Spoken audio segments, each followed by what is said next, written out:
जय धर्मेश, जय सेवा, जय भीम, जय ज्योती. आज महाराष्ट्रामध्ये धनगर जमातीचा संविधानिक हक्कासाठी जो संघर्ष सुरू आहे त्याच्यावर विविध संघटना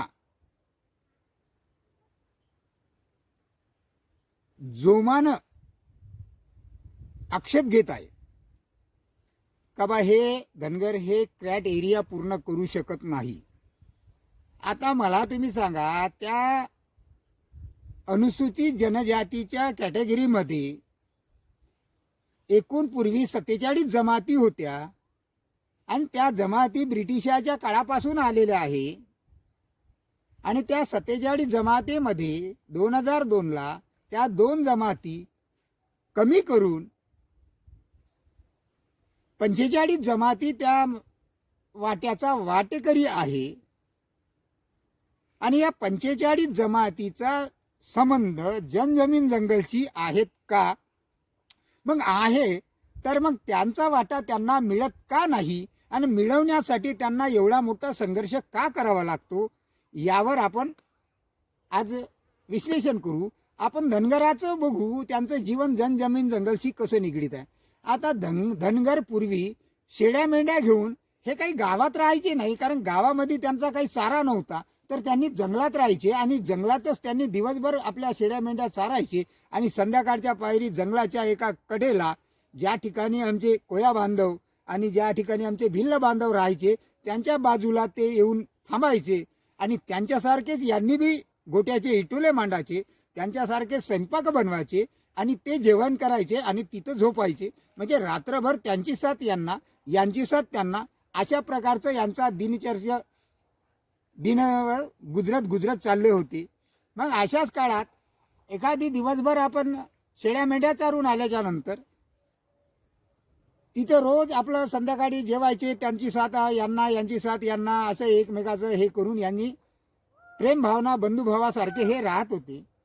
असेच राहत असताना एखादी कळपातलं कोकरू जर कमजोर झालं असतील तर मग ते कोकरू त्या बांधवाकडं सोपवून द्यायचं, काही याला कापून टाकावा, आपण संध्याकाळी याची भाजी बनवायची आणि सर्व मिळून खायचे. मग ते दिवसभर ते जे कोया बांधव आहे, जे आमचे भिल्ल बांधव आहे, ते दिवसभर त्याला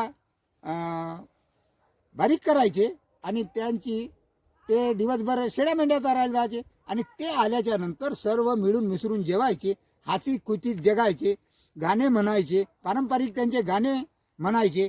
हे संस्कृती आमची आहे.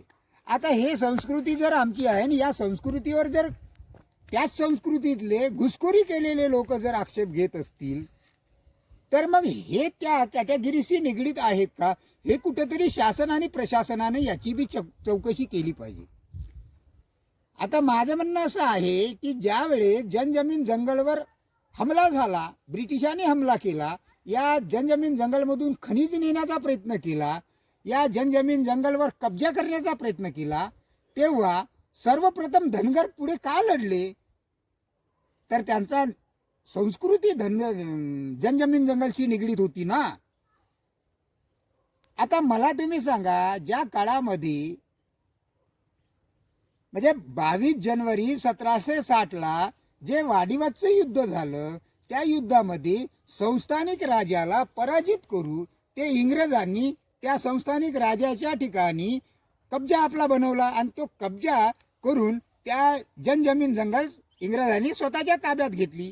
त्यानंतर 22 ऑक्टोबर 1760ला बक्सरचं युद्ध झालं. आपण सर्वांनी इतिहासात वाचलेलं आहे. आणि ते बक्सरचं युद्ध 3 नवाबच्या विरोधात झालं आणि त्या 3 नवाबाला या ब्रिटिशांनी पराजित करून त्याही सुद्धा भूभागावर यांनी यांचा कब्जा बनवला. आता बक्सरचं युद्ध 3 नवाबच्या विरोधात, म्हणजे तेवढ्या 3 नवाबाच्या कब्जात असलेला सर्व भूभाग इंग्रजाच्या ताब्यात आला.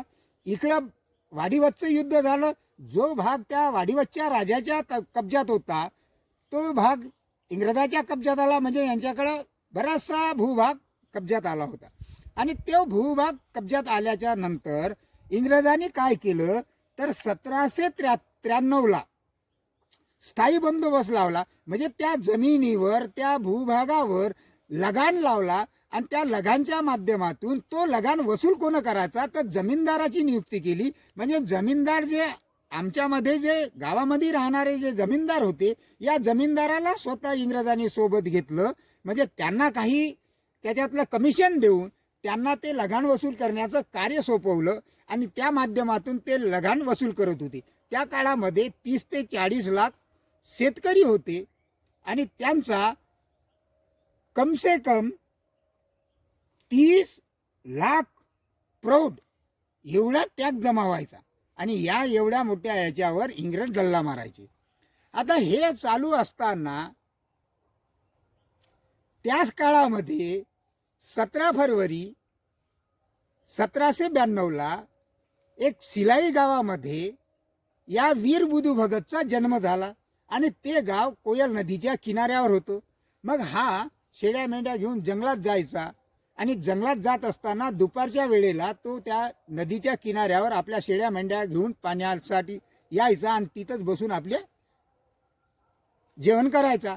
त्यावेळेस दुपारचं जेवण करत असताना जे ब्रिटिशाचं सैन्य आहे, जे जमीनदाराचं सैन्य आहे, हे सैन्य तिथून यायचं आणि आमच्या ज्या आदिवासी बांधवाच्या ज्या जमिनी होत्या त्याच्यावर जे पीक होतं, जे लागवड केलेली होती, ते लागवड ते कापून घेऊन जायचे आणि ते लागवड ते कापून नेल्याच्या नंतर आमचे बांधव ते लागवडच घरी यायची नाही, त्याच्यामुळे उपासानं घरी येऊन मरायचे. आणि मग ते मरायचे हे सर्व आपल्या स्वतःच्या डोळ्यानं बघणारा तो वीर बुधू भगत काही कालांतराने मग त्यानं एकांतवास राहणं पकडलं आणि त्या एकांतवासात त्यांनी घोडेस्वार शिकला, तलवारबाजी चालवणं शिकला, तो तीरकामटा शिकला, तो बलुवामध्ये शिकला आणि असा डांगीमध्ये अशा सर्व पारंपरिक हत्यारामध्ये तो पारंगत झाला. आणि मग त्यानं एका एकांतवासात राहताना त्यानं त्याच्या असं लक्षात आलं की बा याच्यावर जर लढलो नाही आपण तर हे भूमी आपल्या कब्जात राहणार नाही आणि या भूमीवर यांचा कब्जा होईल, म्हणजे आम्ही गुलामगिरीत जाऊ. यासाठी भावी पिढीच्या उज्ज्वल भविष्यासाठी, भावी पिढीसाठी हे भूमी जर राखून ठेवायची असेल तर आपल्याला लढावंच लागेल असा त्यानं निर्धार केला. आणि त्या काळामध्ये संस्थानिक राजाकडे जे चाकरी करायचे, जे सैनिक म्हणून चाकरी करायचे, हे पगारासाठी करायचे, अन्यथा पगाराच्या विना कुणीही कोणाचं काम करत नव्हते. अशी पद्धत त्यावेळेस होती. कारण तर पैसेवाला हा सर्वसाधारण कुटुंबात जन्माला आलेला वीर बुधू भगत होता. आणि मग यानं त्या लोकांना अन्याय अत्याचार याच्यावर प्रबोधन करून, जागृती करून त्यांच्या मनमेंदू मध्ये जे रुजवलं काय, हे भूमी जे आहे, हे भूमी आज जर आपण वाचवली नाही तर उद्या चालून आपल्या भावी पिढीसाठी हे भूमीच राहणार नाही तर आपण काय कामाचे. मग असा तो निर्धार करून बगर कुठलाही मोबदला न देता एक संघटन तयार केलं. त्या संघटनला कुठलाही शिक्षक न आणता स्वतः प्रशिक्षण दिलं, स्वतः त्यांना गुरिल्ला नीती शिकवली आणि या बलाढ्य अशा ब्रिटिशासोबत, बलाढ्य अशा संस्थानिक राजासोबत, बलाढ्य अशा जमीनदारासोबत, बलाढ्य अशा सावकाराच्या विरोधात, बलाढ्य अशा गुमास्ताच्या विरोधात, बलाढ्य अशा मुकद्दमाच्या विरोधात लढण्यासाठी त्यांना एक फौज निर्माण केली आणि त्यांच्यासोबत त्यांनी युद्ध सुरू केलं. आणि ते युद्ध 1800 मध्ये जेव्हा त्यानं सुरू केलं तर 1833 पर्यंत हे युद्ध चाललं. म्हणजे कम से कम 32 ते म्हणजे 30 वर्ष जर तो युद्ध लढला असेल तर मला तुम्ही सांगा 30 वर्षे युद्ध लढणं साधं काम नाही आहे. आणि 30 वर्षे युद्ध लढला आणि त्या काळामध्ये त्याच्यासोबत त्याचा पूर्ण परिवार होता. 3 मुलं होते, हलदर, गिलदर आणि उदयकरण. 2 मुली होत्या, रुनिया आणि जुनिया. आणि भावाचे मुलं होते, पुतणे होते. असे आप्त परिवार त्याच्यासोबत होता. त्याच्यामुळे त्याला घाबरण्याची कसल्याही भीती नव्हती. आणि ह्या ब्रिटिशाला त्यानं सडो की पळो करून सोडलं. आणि सडो की पळो करून सोडल्याच्या नंतर 1820 मध्ये एक रयतवाडी बंदोबस्त त्यांनी आणला. आणि त्या रयतवाडी बंदोबस्तच्या माध्यमातून या भूमीचा मालक हा जो जमीन कसणार त्याला बनवलं. आणि त्या माध्यमातून पुन्हाही लूट सुरू होती. म्हणून मग पुन्हा पुन्हा हे लढले, पुन्हा इंग्रज सळो की पळो झाले आणि मग पुन्हा 1822 मध्ये त्यांनी मालवाडी बंदोबस्त आणला आणि त्या मालवाडी बंदोबस्तमुळे काही प्रमाणात लूट कमी झाली आणि त्या लुटीवर मग इंग्रजाला वाटलं की बाबा हा बुधू भगत काही आपल्याला साधारण जगू देणार नाही, म्हणून मग त्यांनी त्याला पकडा जिंदा या मुर्दा आणि त्या काळामध्ये 1000 रुपयाचं इनाम ठेवलं आणि त्या 1000 रुपयाचं इनाम त्या काळात ठेवून सुद्धा त्या वीर बुधू भगतचा पत्ता कोणीही सांगत नव्हता. म्हणजे तो एवढा त्या लोकांसाठी प्रिय होता, कारण तो जर राहिला तर त्या लोकांना स्वातंत्र्य मिळत होतं, आनंद लोक राहत होते. कोणी त्यांची फसल कापून नेऊ शकत नव्हते. इंग्रज नाही, ब्रिटिश नाही, जमीनदार नाही, कोणते गुमास्ते नाही, कोणते मुकरदाम नाही आणि कोणती संस्थानिक राजे नाही. अशा पद्धतीचं त्याचं जे राज्य होतं त्या लोकांसाठी आनंद होतो. त्यामुळे लोक खुश होते. त्याच्यामुळे त्या 1000चा प्रभाव त्या ब्रिटिशांनी जो चालू केला तो काही त्या लोकांवर पडला नाही आणि ते लोकांवर पडला नसल्यामुळे त्या वीर बुधू भगत त्यांना प्यारी होता, म्हणून वीर बुधू भगतचा पत्ता कोणी सांगत नव्हता. आणि मग पुन्हा बोकलावून गेले. इंग्रजाला वाटलं का या रांचीच्या ठिकाणी आपल्याला स्थान मांडता येणार नाही जोपर्यंत वीर बुधू भगत आहे, आणि ज्या दिवशी हा जाईल त्यावेळेसच आपण बस्तान मांडू शकू, की नाही तर आपल्याला इथून उठून जावं लागेल, अशी परिस्थिती निर्माण झाली होती. म्हणून मग त्या कमिशनरनं, ब्रिटिश कमिशनरनं त्या एक कॅप्टनला सांगितलं आणि बनारसच्या संस्थानिक राजाची फौज, ब्रिटिशाची फौज, जमीनदाराची फौज, गुमस्त्याची फौज, सावकाराची फौज आणि मुकदमाची फौज अशा 50 बटालियन घेऊन त्या सिलाई गावला त्यांनी घेरलं. आणि त्या सिलाई गावला घेरल्याच्या नंतर कमसे कम त्या काळामध्ये 300 सैनिक या 50 बटालियन सोबत 9 दिवस लढले आणि 9 दिवस लढून सुद्धा पराजित करू शकत नव्हते, कारण ब्रिटिश पराजित होत होते. म्हणून ब्रिटिशला कुठेतरी वाटलं आता आपण आताही पराजित होतो. म्हणून मग त्यांनी काय केलं, त्यांच्या लहान मुलाला टार्गेट करणं सुरू केलं, त्यांच्यावर गोळ्या झाडणं सुरू केलं, त्यांच्या महिलावर गोळ्या झाडणं सुरू केलं. त्या बुजुर्ग ज्या म्हातारे लोक होते, आजोबा, त्या लोकांवर सुद्धा गोळीबार करणं सुरू केलं. त्यांच्या घराला सुद्धा जाळण्याचा प्रयत्न केला. त्यांचे अनाज सुद्धा जाळून टाकले. अशा पद्धतीचा अन्याय करत होते ब्रिटिश. ते बघण्यासाठी म्हणून थोडे थांबल्याच्या नंतर या ब्रिटिशानं त्या थांबण्याची जे संधी साधून त्यांच्यावर प्रहार केला आणि त्याला त्या ठिकाणी वीरगती प्राप्त झाली. आणि त्या वीरगतीला प्राप्त झाल्यावर 13 फरवरीला त्याची वीरगती प्राप्त झाली. आणि मग त्याला ज्यावेळेस त्या वीरगती झाल्यावर त्याविषयी संपला होता. परंतु ब्रिटिशांनी तसं केलं नाही. त्या ब्रिटिशच्या कॅप्टननी त्याचा तो मृतदेह आहे, त्याच्या मुलाचा जो मृतदेह आहे, त्याच्या पुतण्याचा जे मृतदेह आहे, त्याच्या मुलीचा जे मृतदेह आहे, असे त्यांचे सर्वांचे मृतदेह त्या रांचीच्या हजारीबागच्या त्यांच्या याच्या ऑफिससमोर आणलं आणि त्या वीर बुधू भगतचं शिर धडा वेगळं करून ट्रेनमध्ये पाठवून कमिशनरला पाठवलं. कमिशनरला पेश केलं. ते शिर 16 दिवस तिकडून वापस आलं 29 फरवरीला. आणि ते 16 दिवस त्याच्या प्रेतावर अंतिम संस्कार केले नाही. म्हणजे इंग्रज किती धास्तावले होते. त्याचा मृताचा चेहरा सुद्धा पाहण्यासाठी कमिशनर हतबल झाला होता. आणि ते हतबल झाल्यामुळे इकडे या कॅप्टननं काय केलं तर त्याचे जे मुलं होते, त्याच्या ज्या मुली होत्या, त्याच्या जे पुतणे होते, जे काही त्याचे सवंगडी होते, यांच्या जे शिर आहे ते काठ्यामध्ये लटकवून पूर्ण हजारीबागमध्ये फिरवलं. म्हणजे कोणीही विद्रोह करण्यासाठी पुन्हा समोर येऊ नये अशी त्या इंग्रजाची धास्ता होती. परंतु पुढे सुद्धा आमच्या आदिवासी बांधवांनी तो विद्रोह चालूच ठेवला. अशा पद्धतीचं या धनगराचा संघर्ष या जनजमीन जंगलची आहे. म्हणून कोणीही त्या कॅटेगरीतल्या लोकांनी यांच्यावर आक्षेप घेणं चुकीचं आहे. कारण इतिहास तुम्ही समोर आणण्याचा प्रयत्न करायला पाहिजे होता, परंतु तुम्ही आमचा इतिहास झाकून ठेवला. तुमचा थोडा इतिहास जर तुम्ही समोर आणू शकत असेल तर मग हा एवढा मोठा क्रांतीचा इतिहास समोर का आला नाही, हा मला पडलेला मोठा प्रश्न आहे. परंतु हे सर्वांचंच एक योगदान आहे इतिहास समोर आणण्यासाठी. कोणाही एकाचं योगदान नसतं काही इतिहासाला समोर आणण्याचं. त्यानंतर वेगवेगळे महापुरुष त्या आदिवासी समूहामध्ये निघले. इकडं टन्या भिल निघला, तिकडं बिरसा निघले, इकडं निलंबर पितंबर निघले, असे वेगवेगळ्या सिद्धू कानू निघले. हे सर्व नंतरचे निघलेले आहे. बापू सेंडमागे निघलेले आहे. असे वेगवेगळे महापुरुष त्या कॅटेगरीतून लढण्यासाठी निघलेले आहे. आता ते निघल्याच्या नंतर ज्या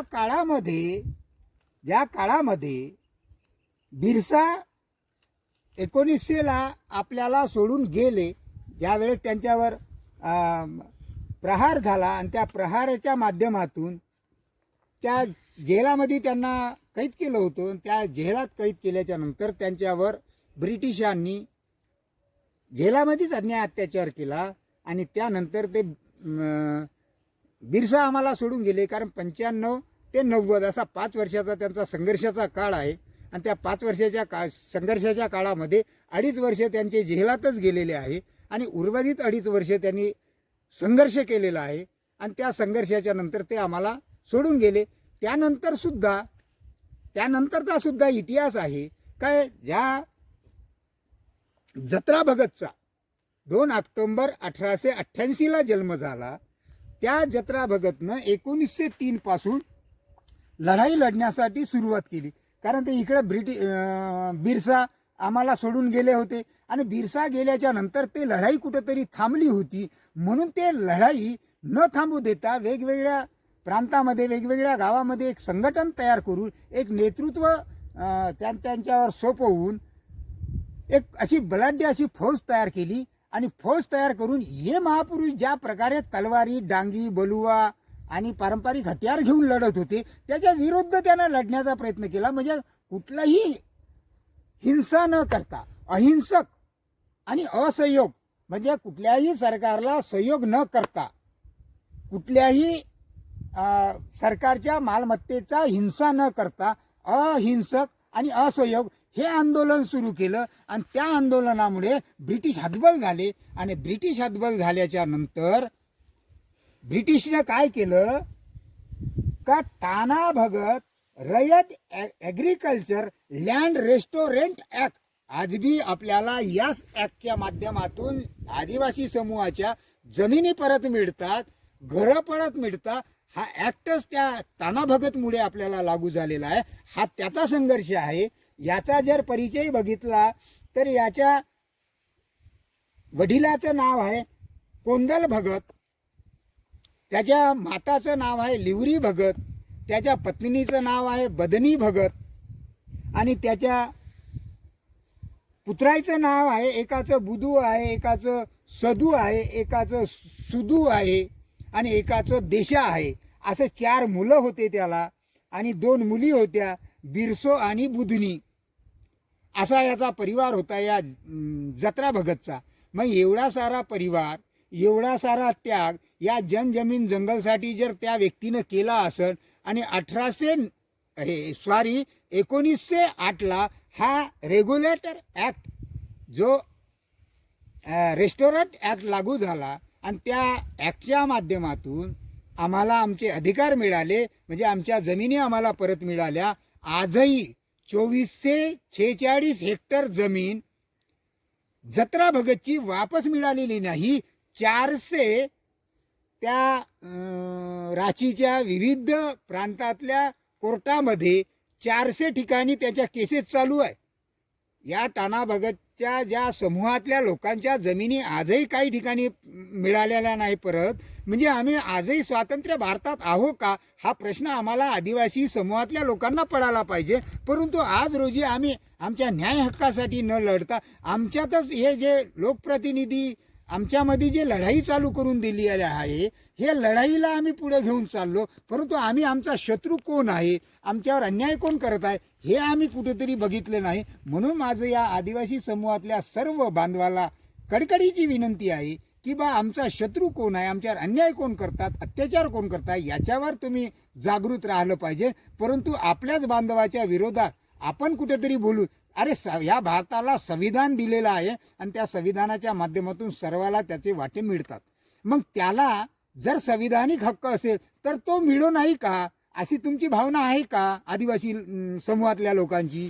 मग ज्या 45 जमाती त्या आदिवासी समूहामध्ये आहे त्याच्यातल्या जर 33 जमाती जर आपण अन्यायग्रस्त आहे या आमच्या क्रॅट एरिया पूर्ण करत नाही या हे नाही, अरे पूर्वी आम्ही जनजमीन जंगलशी निगडीत होतो, परंतु आज रोजी त्या याचं परिवर्तन झालेलं आहे आणि परिवर्तनाच्या नुसार आपणही कुठेतरी गावाशी निगडीत आलेले आहे आणि आम्ही कुठेतरी गावाशी निगडीत आलेले आहे. आणि मग हे जर गोंडगवारी आहे, हे जे आमचे माना आहे, हे जे आमचे हलबा बांधव आहे, हे जे आमचे पारधी बांधव आहे, हे जे धनगर बांधव, हे सगळे आपले गावाशी निगडीत आले आणि आज रोजी जर गावाशी निगडीत आले म्हणून तुम्ही त्याचा क्रॅट एरिया पूर्ण करत नाही असं जर म्हटलं तर तुम्ही कुठे गावात आहे? तुम्ही बी तो क्रॅट एरिया पूर्ण करत नाही.